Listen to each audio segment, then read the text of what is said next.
Да, може на број пишете? А да ми пушиш на SMS пошто возам? Ќе ви пуштам на SMS. Овој број на факс. Кај истиот? Нека истиот кај друг. Добро. Ама треба да ми пуштиш и име, пошто јас имам назив уписано. Име на фирма ќе биде. Значи, фирмата ќе ја пишам како име и под фирмата ќе пишам име на човекот од фирмата. Добро. И вие утре само пуштете ја, или денес ако може, пуштете ја. Не можам денес, ама утре ќе пуштам. Утре пуштете фактура. И да пиеме кафе за вториот дел за кој поревме. Значи, сега ни е време. Добро. Да. Ќе се име. Стигни телефон, нема врска, ја не ќе да ме осеќаш како притисок. Ја работам работа, ти работиш работа, разбираш? Не. Само вака, пуштете, значи, сума да биде 1.200.000 плюс ДДВ. А не 1,9?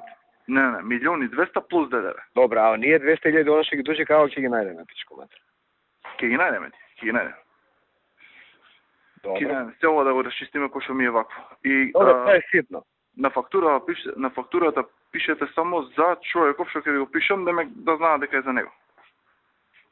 Горе, да. Значи, гледај, износете околу 1.280.000, 290, 22 би доста. Не е битно. Чисто да знаеш. Добре, може и така да биде.